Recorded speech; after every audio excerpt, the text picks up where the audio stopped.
Aleluya. Voy a invitarle a abrir su Biblia en la carta del apóstol Pablo a los Romanos capítulo 1. Romanos capítulo 1, desde el verso 18 vamos a leer.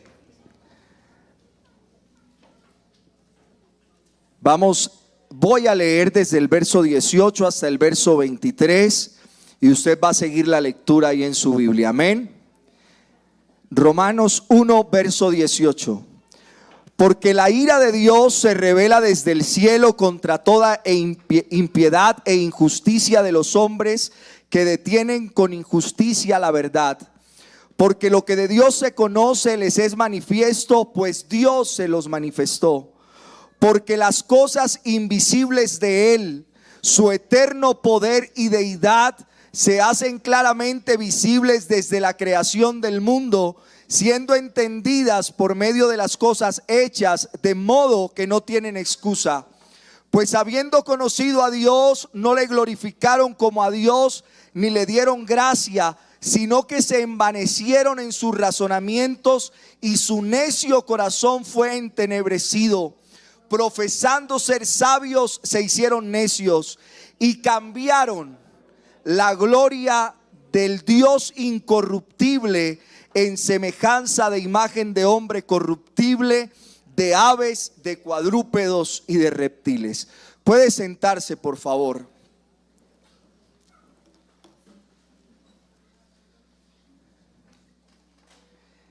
Diagnóstico y tratamiento. Si hay algo que todo médico necesita para tratar a sus pacientes, es llegar a un diagnóstico adecuado de la enfermedad. Y por tal razón realizan en principio un adecuado interrogatorio, un examen físico completo, y mandan a hacer todo tipo de análisis de sangre o imagenológico antes de poder decir cuál es el problema del paciente. Suponiendo que el médico haya sido acertado en su diagnóstico, lo mejor que puede hacer el enfermo es aceptar la realidad de su condición tal como el médico se la está describiendo, aunque esta realidad no sea de su agrado. Sería una locura desechar un diagnóstico simplemente porque se resiste a pensar que esté tan enfermo como el médico dice, o porque le causa temor o ansiedad el hecho de saber que está en esa condición. O lo que todavía es peor, rehusar escuchar el diagnóstico para poder seguir viviendo como si no estuviera sucediendo nada, como si no tuviera ningún problema, como si todo estuviera bien. Tal vez le dice el paciente al médico: por favor, doctor, gracias por todo lo que usted ha hecho hasta ahora, pero no tiene que decir nada más. Yo no quiero saber qué es lo que tengo. El pasaje que acabamos de leer en esta mañana es algo así como una especie de escaneo espiritual de la condición humana. En este pasaje Pablo nos explica, y no olviden que todo bajo la inspiración del Espíritu Santo, que el mundo está como está, para luego pasar a describir más detalladamente qué es lo que Dios ofrece en el Evangelio para remediar el problema que tiene el hombre. Este no es el diagnóstico que hace Pablo, esta no es la prescripción de Pablo, esto es lo que Dios dice acerca de ti y acerca de mí. Eso es lo que dice Dios acerca de la condición del hombre, es lo que dice Dios acerca de lo que Él ha provisto para solucionar de una vez por todas la condición humana. En ese sentido, este pasaje en principio parece ser tan oscuro que es el fondo perfecto para develar posteriormente lo brillante que es el Evangelio. No tiene sentido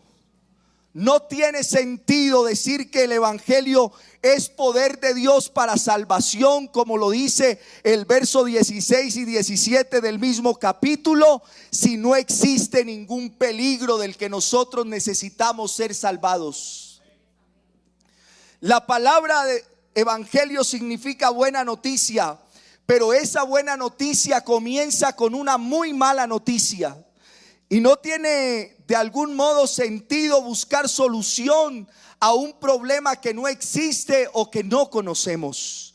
Es como tener en las manos un tratamiento que ha probado ser eficaz para curar el cáncer en el 100% de los casos y ofrecérselo a personas que no saben que tienen cáncer. En ocasiones predicar el evangelio y ofrecer salvación a alguien que ni siquiera tiene el conocimiento acerca de lo que debe ser salvado es ofrecer soluciones a alguien que ni siquiera se ha percatado que tiene problemas. Ya Pablo nos ha dicho en Romanos capítulo 1 versículo 16 que el evangelio es poder de Dios para salvación. Pero ahora él quiere explicarnos cuál es el peligro del cual necesitamos ser salvados. Dice el verso 16 y el verso 17 del capítulo 1: porque no me avergüenzo del evangelio, porque es poder de Dios para salvación a todo aquel que cree, al judío primeramente y también al griego. Porque en el evangelio la justicia de Dios se revela por fe y para fe, como está escrito: pero el justo por la fe vivirá. Dios revela en el evangelio la justicia que nos provee por medio de la fe en Jesucristo para poder alcanzar la salvación. Y lo primero que hace Pablo a partir del verso 18 es presentar la acusación de Dios contra la humanidad y las pruebas que sustentan esa acusación. Pablo nos dice en los versículos 18 al 20 que todos por naturaleza estamos bajo la ira de Dios como consecuencia de nuestra impiedad y nuestra injusticia. Este es el punto de partida del evangelio y permítame controvertir un poco con usted. El inicio del evangelio no es el amor de Dios. El evangelio revela el amor de Dios. Pero cuando Pablo quiere explicar de qué se trata el evangelio, él no comienza hablando del amor, sino de la ira de Dios hacia los hombres como consecuencia de la injusticia que ha cometido el hombre contra él.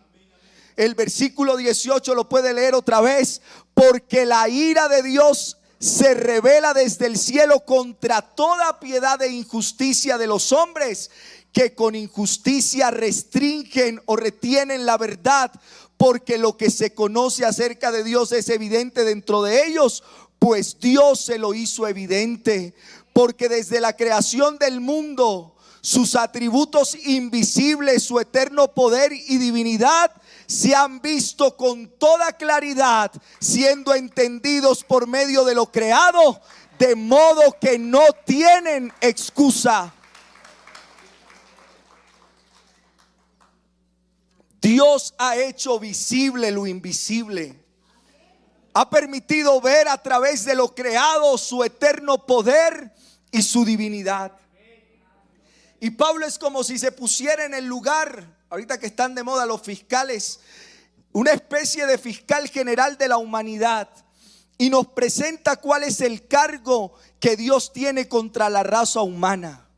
Y el cargo es que Él se ha revelado a todos los hombres a través de la creación en una forma muy evidente, pero el hombre ha tomado la decisión de resistir, de restringir esa revelación de Dios para no tener que postrarse delante de Él y reconocerle como el único Dios.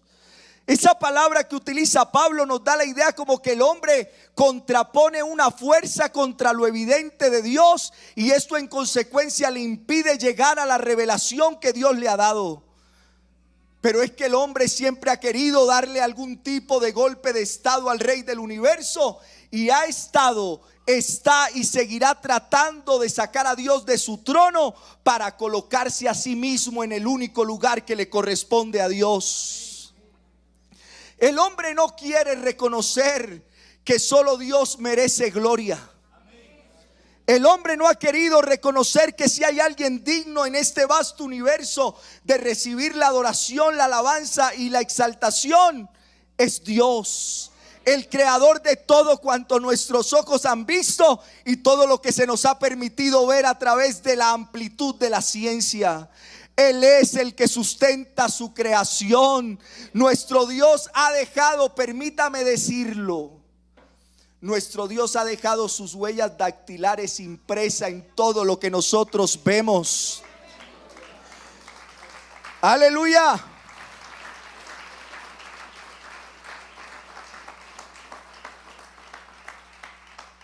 En todo lo que Él ha hecho, Él ha dejado sus huellas y le ha dado al hombre la capacidad de poder entender la evidencia. Es eso a lo que se refiere Pablo cuando dice en el verso 19 que lo que se conoce de Dios es evidente dentro de los individuos, dentro de los humanos, pues Dios lo ha hecho evidente.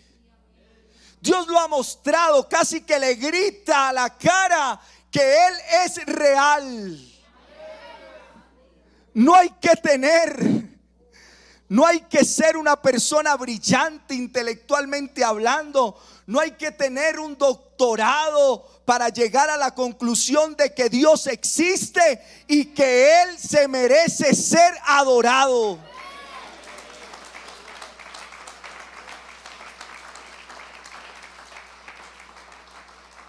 Dios nos ha dotado a todos de una capacidad natural que debía llevarnos a concluir de manera intuitiva cuando contemplamos el cielo, las estrellas, las flores, al ser humano, que detrás de este gran diseño existe un gran diseñador.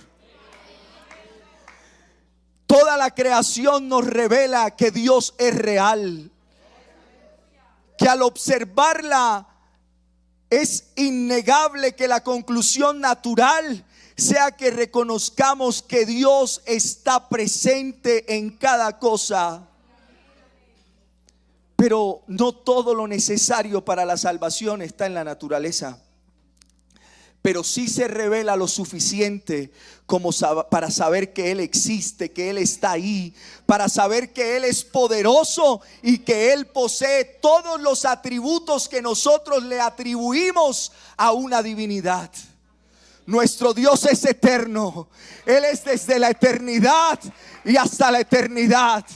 Él es el todopoderoso. Él es el omnisciente. Él es el omnisapiente. Él es todo y en todos, por todos y para todos.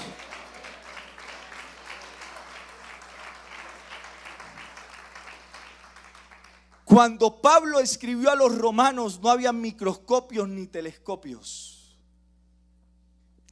Y aún así, ante la inexistencia de elementos que permitieran ahondar en el estudio de esos vastos universos o de esa microbiota que está por todos lados, Pablo afirma con certeza que la naturaleza misma da evidencia de que Dios existe.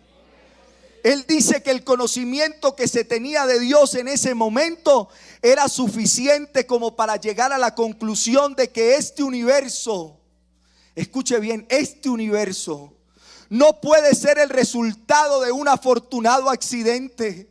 Por simple observación nosotros sabemos que todo efecto tiene una causa y que la causa debe ser suficiente para explicar el efecto. La pregunta que debemos hacernos entonces es: ¿qué tipo de causa es la que debe haber producido el efecto de este universo maravilloso y que nosotros estemos dentro de él? Y la única respuesta lógica es que exista un Dios soberano, un Dios creativo, un Dios lleno de poder, capaz de hacer todo lo que nosotros vemos. El universo es un diseño que requiere, escuche bien, el universo es un diseño que requiere la existencia de un diseñador inteligente.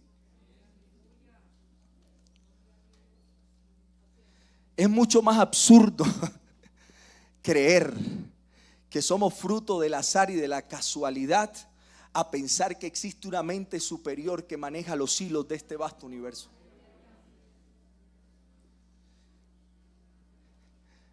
A mí me gusta el lenguaje de Dios.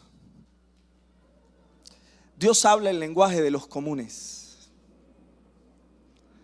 No se requiere que usted tenga un amplio conocimiento acerca de la astronomía o acerca de la biología para concluir que entre más ahondamos en el estudio de estos, mayor complejidad de diseño encontramos en estos.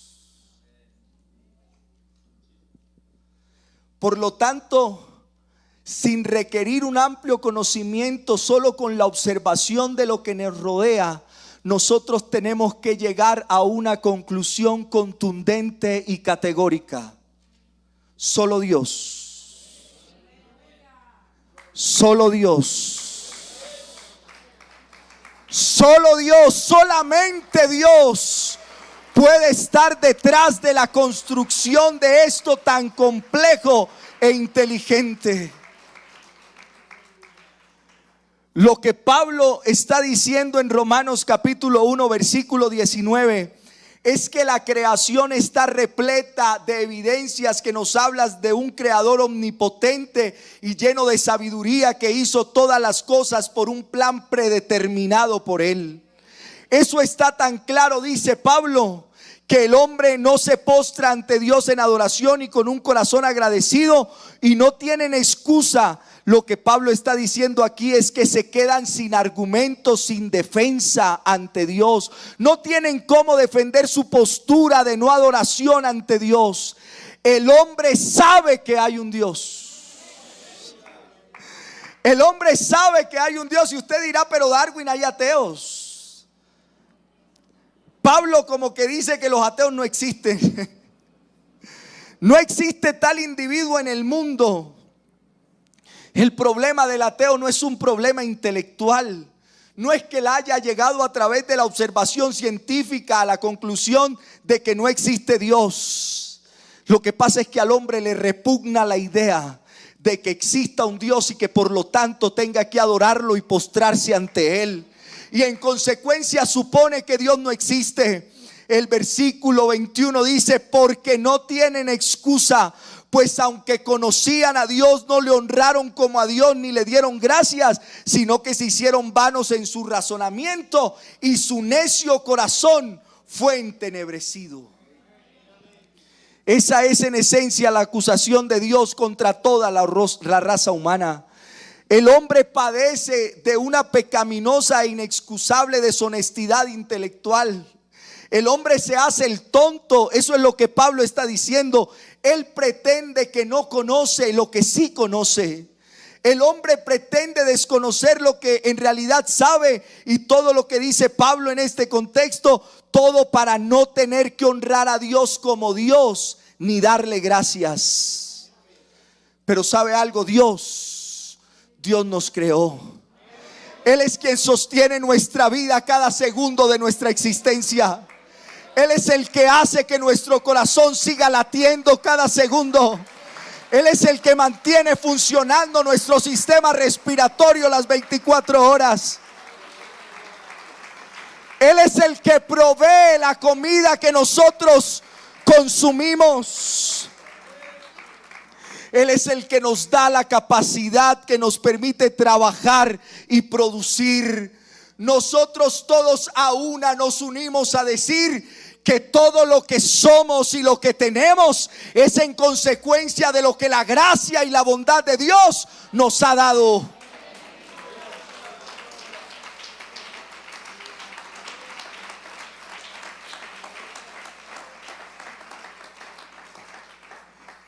Pablo dice en el mismo libro de Romanos, pero en el capítulo 17, el verso 24 y 25: el Dios que hizo al mundo y todas las cosas que en él hay, siendo Señor del cielo y de la tierra, no habita en templos hechos por manos humanas, ni es honrado por manos de hombres como si necesitase de algo, pues Él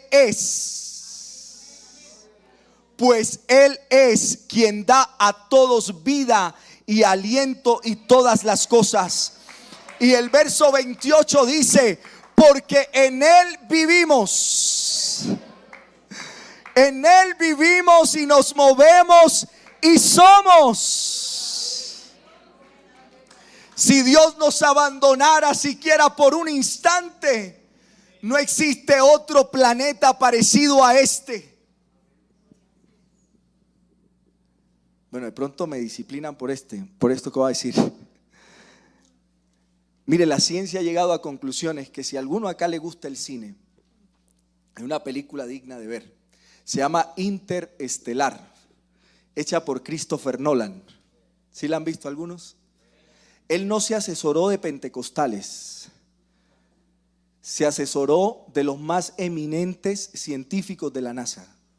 Y la película habla de que estamos destruyendo este planeta y no existe otro planeta como este. A mí este Dios me parece demasiado bueno. Este Dios me parece demasiado amoroso, demasiado lindo para con nosotros. Pero el hombre ha decidido vivir como si Él no existiera, y eso ha distorsionado por completo nuestra capacidad de razonar en forma adecuada.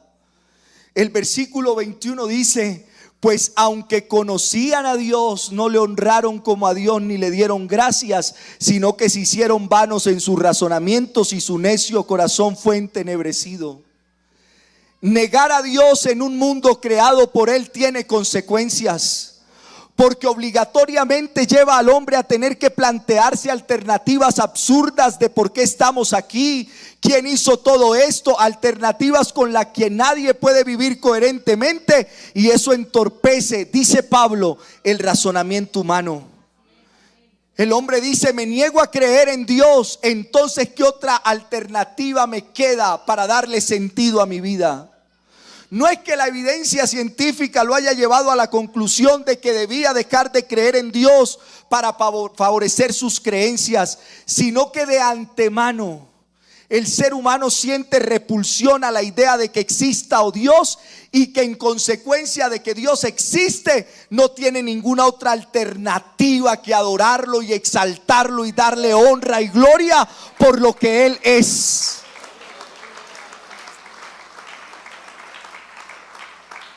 El negar a Dios nunca ha sido un problema intelectual. El negar a Dios siempre ha sido un problema moral.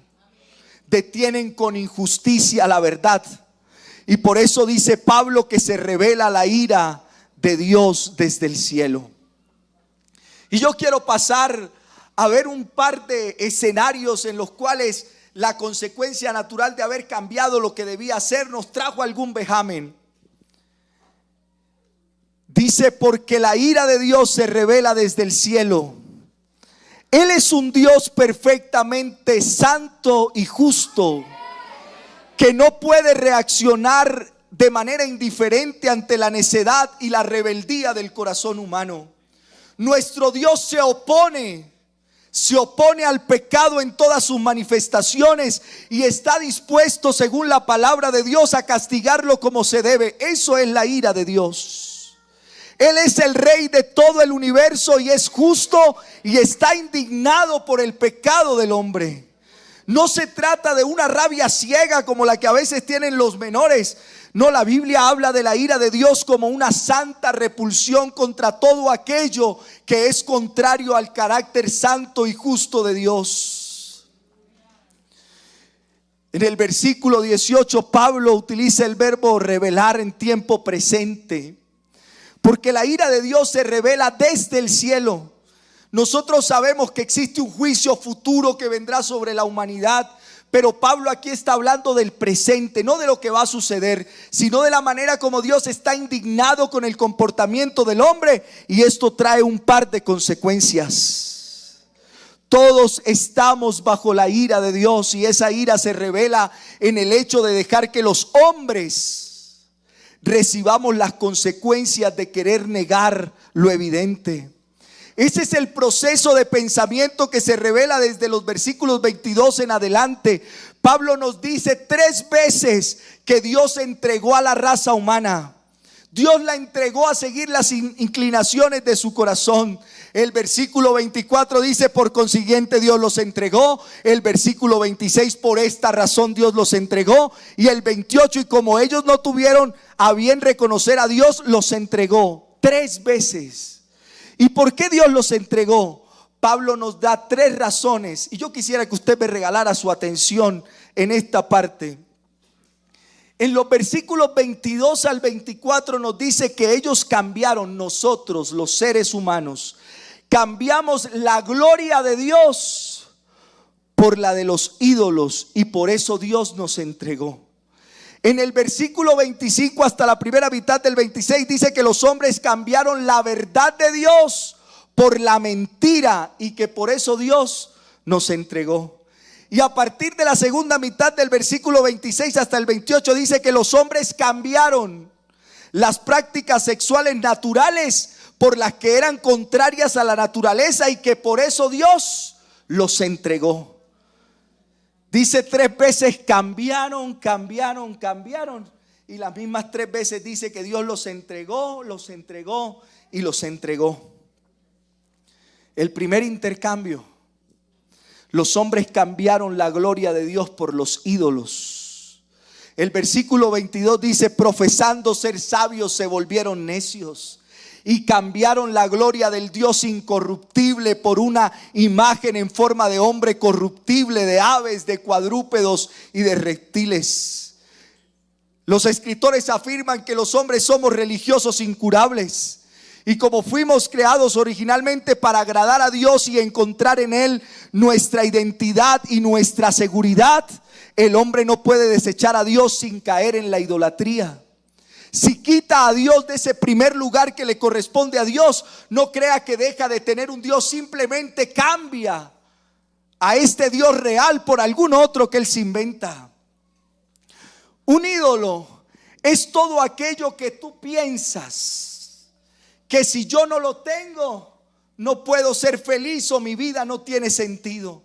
Entonces hay para quienes sus ídolos es el dinero, hay otros que es la fama, hay otros que es el trabajo, que es la diversión. Pero todo aquello que ocupa en el primer lugar en tu vida termina convertido en tu Dios y guía tus acciones, tus maneras. Tus principios son cambiados a partir de la cosa que tú pones en el lugar que le corresponde a Dios en tu vida. Profesando ser sabios,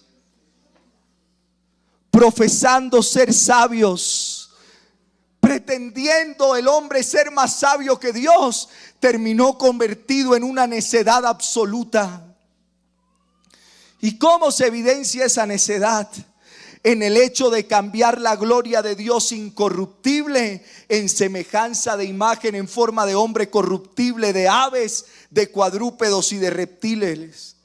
Pablo es como si pensara en un texto que aparece en el Salmo 106:20, porque utiliza palabras similares. Dice: así cambiaron la gloria de Dios por la imagen de un buey que come hierba, refiriéndose a lo que ocurrió cuando bajó Moisés del monte.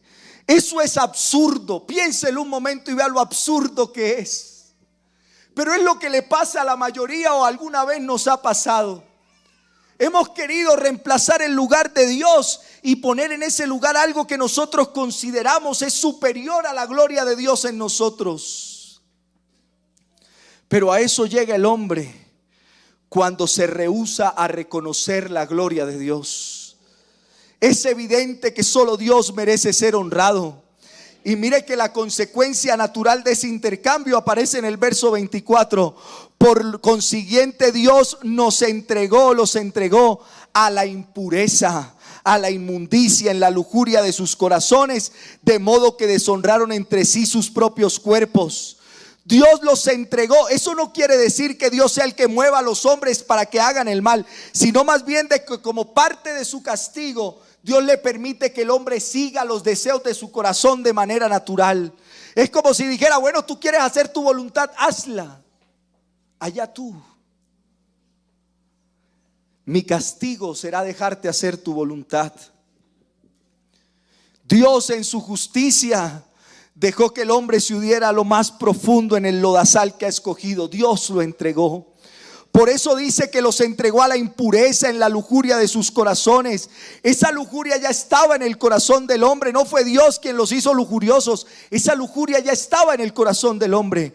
Pero Dios, como castigo, es como si hubiese tenido amarrado al hombre para que no en el desenfreno hiciera todo lo que se le viniera a la cabeza.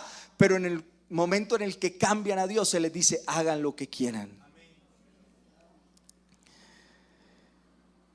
Hay una conexión entre deshonrar a Dios y degradar la dignidad humana. Deshonraron entre sí sus propios cuerpos, degradaron sus propios cuerpos, porque nosotros fuimos creados a la imagen de Dios. Cuando Dios es deshonrado, la dignidad del ser humano comienza a ser pisoteada, porque ya no tenemos ningún punto de referencia, ninguna guía, ningún argumento racional o lógico para colocar nuestro sentido de vida en el lugar que debe estar, y entonces nosotros ponemos cualquier cosa que reemplaza a Dios y en consecuencia nuestra dignidad se ve afectada. ¿O por qué cree que ha perdido sentido la vida? ¿Por qué cree que en Colombia hace poco eliminaron la existencia de tan solo 3 causales para que la mujer pudiese abortar y ahora no hay rollo, puede hacerlo? La vida ha perdido dignidad y ha perdido sentido, porque cuando abandonamos nuestro punto de referencia, que es Dios, cualquier cosa puede ser bien aceptada moralmente. ¿Cómo es posible? ¿Cómo es posible? Yo no sé si a usted le llama la atención esto, pero a mí me deja medio absorto. ¿Cómo es posible que alguien diga que es un venado y nosotros tengamos que aceptarlo como tal? ¿Cómo es posible que en los Estados Unidos hace menos de 3 semanas ingresaron de urgencia a un tipo que estaba en el campo? Allá la caza es legal, y entonces se cree venado y tienen que aceptarlo. Entonces le disparan creyendo que es uno, lo hieren y lo terminan llevando a un hospital. Usted sí se ha percatado cómo está su contexto social.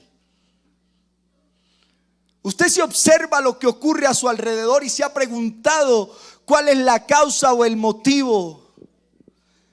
La dignidad humana se ha perdido porque el punto de referencia se perdió. Nosotros no somos como los animales, dignos de nuestro cuidado.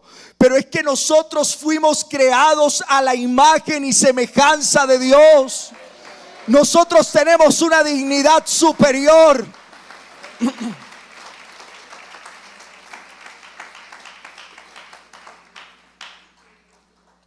Segundo intercambio: cambiaron la verdad de Dios por la mentira. Verso 25: porque cambiaron la verdad de Dios por la mentira, adorando y sirviendo a las criaturas en lugar del Creador, quien es bendito por los siglos. Amén. Y por esta razón Dios los entregó a pasiones degradantes. Otra vez cambiaron y Dios los entregó. Adorar a Dios como Dios es ver las cosas como son, y por lo tanto es vivir conforme a la realidad. Es así de sencillo. Si el hombre decide adorar y servir a las criaturas, está abrazando la mentira como si fuera la verdad, porque ninguna criatura puede ser más digna de adoración que su creador. Lo que se produce en el ser humano es una severa distorsión de la realidad. ¿No le parece que ahora eso tiene un nombre? Se llaman, yo con esta cara de indio, imagínese un día decir que no, que yo soy anglosajón, que nací en Dinamarca. ¿Y usted sabía que eso ocurre? ¿Sí sabía o no? O sea, hay gente que nació aquí en Colombia y si se atreve a decir que nació en Corea, nos toca aceptarlo. Pero esa es la consecuencia natural de haber abandonado a Dios y habernos decidido hacer lo que a nosotros bien nos parece. Y eso distorsionó nuestra realidad. En el versículo 21 dice que aunque conocían a Dios, no le adoraron como a Dios, ni le dieron gracias, sino que se hicieron vanos en su razonamiento y su necio corazón fue entenebrecido. Los hombres han perdido la capacidad de razonar equilibradamente al cambiar la gloria de Dios por la vanagloria humana. El hombre ha perdido su punto de referencia para poder interpretar la realidad de una forma objetiva. ¿Cómo sé yo en el presente lo que está bien y lo que está mal, si todas las verdades son completamente aceptables y lo que tú creas o lo que tú pienses está bien? Si se ha fijado que ahora no se puede alzar la voz frente a lo que nos parece que no es acorde a la verdad de Dios, y nos exigen tolerancia y respeto frente a todo. Lo cierto es que perdimos el norte, y entonces el resultado es que Dios entregó a la humanidad a pasiones desagradables. Y ahora Pablo va a explicar a qué se refiere esto, lo que nos lleva al tercer intercambio: las relaciones naturales por las antinaturales. Y ese es un tema del que podríamos ahondar, acerca de las tendencias actuales de identidad, ideología de género y tendencias sexuales de la actualidad.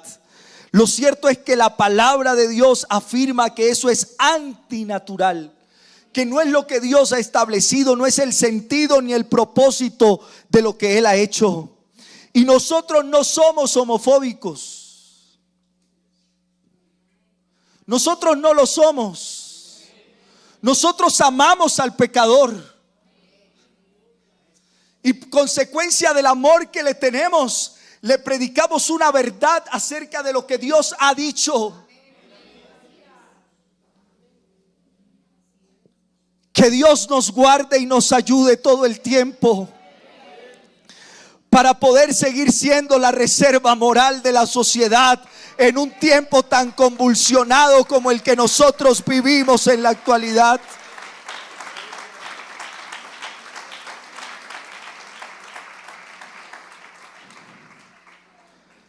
Y Pablo da una larga lista. Y como ellos no tuvieron a bien reconocer a Dios, Dios los entregó a una mente depravada para que hicieran las cosas que no convienen, estando llenos de toda injusticia, maldad, avaricia, malicia, colmados de envidia, homicidios, pleitos, engaños, malignidad. Son chismosos, detractores, aborrecedores de Dios, insolentes, soberbios, jactanciosos, inventores de lo malo, desobedientes a los padres, sin entendimiento, indignos de confianza, sin amor, despiadados. Una larga lista. Y es increíble cómo Pablo conecta a los homicidas con los chismosos, a los aborrecedores de Dios con los insolentes y con los desobedientes a los padres. Todos somos igualmente culpables, porque todos hemos cambiado la gloria de Dios por la vanagloria de los hombres, y todos hemos cambiado la verdad de Dios por la mentira. Unos lo manifiestan de un modo y otros de otra, pero todos hemos detenido con injusticia la verdad, y todos tendremos algún día que dar cuenta ante el tribunal de Dios. Todos. Así que el que se quiera salvar por sus obras es un iluso. El que se quiera salvar por lo que es o por lo que hace es un iluso que no ha entendido la gravedad del problema del pecado en su vida. La conclusión de Pablo en el versículo 32 es: los cuales, aunque conocen el decreto de Dios, que los que practican tales cosas son dignos de muerte, no solo los que las hacen, sino también los que dan su aprobación a los que las practican. Pablo va más lejos en este contexto y habla también acerca de aquellos que aplauden lo malo que hacen otros. No se contentan con ser rebeldes a la voluntad de Dios, sino que son activistas contra la voluntad de Dios. Pero saben, en este fondo tan negro, en este fondo tan oscuro, en esta noche tan oscura, tan gris, que parece que la bóveda del cielo no tiene ni un pequeño atisbo de luz que pueda iluminar la oscuridad de la humanidad, es en esa oscuridad donde vuelve a tener sentido lo dicho por Pablo en el versículo 16 y 17. Porque no me avergüenzo del evangelio, Porque no me da pena decir que soy evangélico.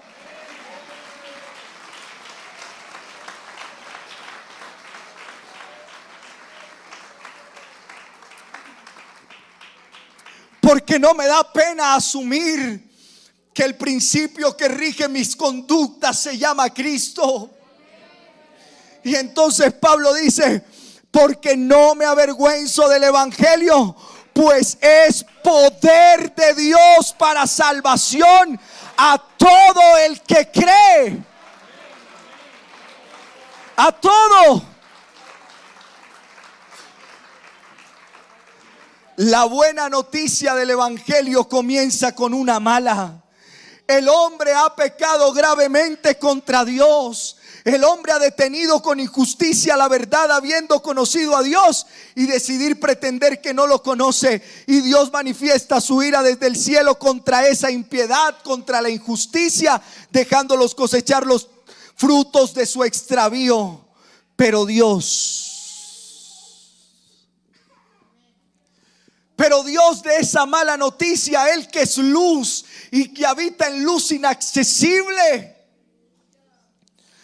Él entonces comienza a mostrar que en medio de ese panorama hostil, en medio de ese panorama oscuro, hay una luz de esperanza. Que en medio de esa difícil situación que vive aquel que se ha entregado al pecado, hay un motivo que es de grande gozo. Decídalos de corazón apocado: vuestro Dios viene con retribución, con pago. Si Dios está por nosotros, ¿quién contra nosotros? Él que no escatimó ni a su propio Hijo, sino que lo entregó por nosotros. Otra vez la palabra entregó, pero esta en un contexto distinto. El mismo Dios que entregó a la humanidad pecadora a seguir los impulsos de su corazón, es ese mismo Dios que, como dice Pablo, indiscutiblemente grande es el misterio de la piedad.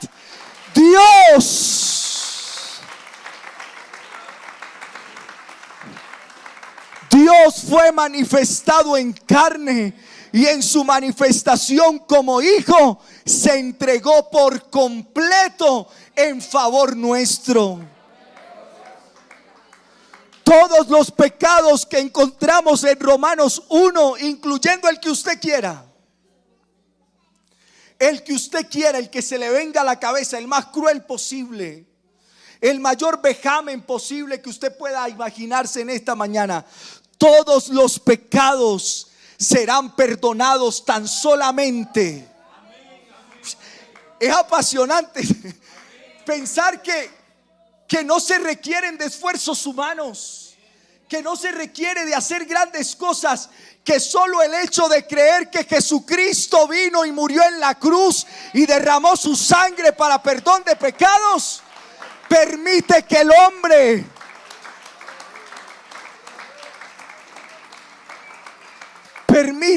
hombre pueda recibir perdón de todos los pecados que ha cometido. Eso es el evangelio, las buenas nuevas de salvación a todos los hombres. Ese es el mensaje del evangelio, que aquel que no conoció pecado fue hecho pecado por nosotros, para que nosotros fuésemos hechos, o nos diera justificación a través de él. Dios resolvió el problema causado por ese intercambio del hombre. Él lo resolvió viniendo a este planeta Tierra y asumiendo la culpa suya y la culpa mía. No teníamos esperanza, estábamos condenados al fracaso, pero un día cualquiera, tierra de Zabulón y tierra de Neftalí, Galilea de los gentiles. Yo no sé, de pronto al escritor no se le pasó por la cabeza, pero dijo: Bogotá, Colombia.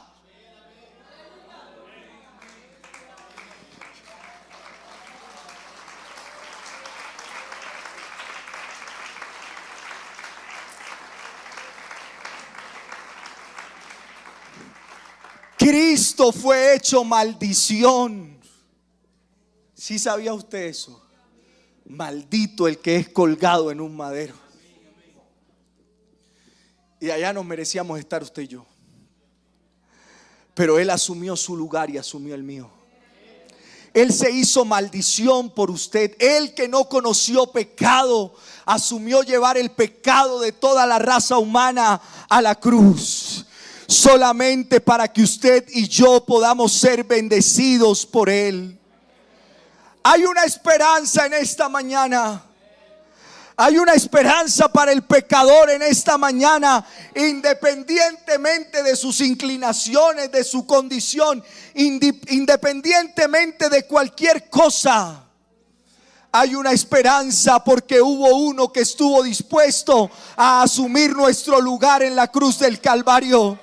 Hay una oportunidad de salvación en esta mañana porque hubo uno que asumió la carga de pecado que a mí me correspondía. Hay una esperanza porque hubo uno que decidió ponerse en mi lugar y darme y otorgarme la justicia que yo no podía comprar. Yo era digno de muerte, pero Él vino a darnos vida y vida en abundancia.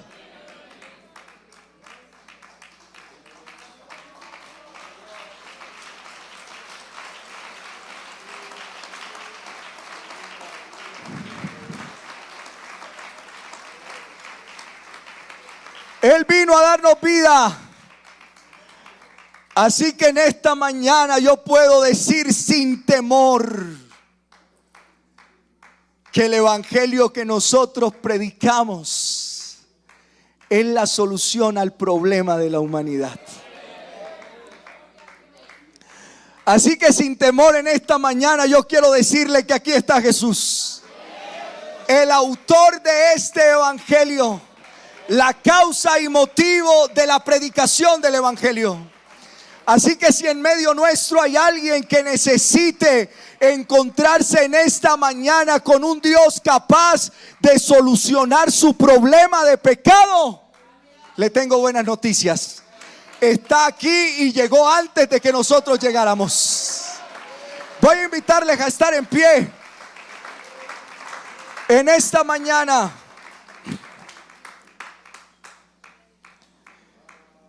Ven y refúgiate en Cristo en esta mañana.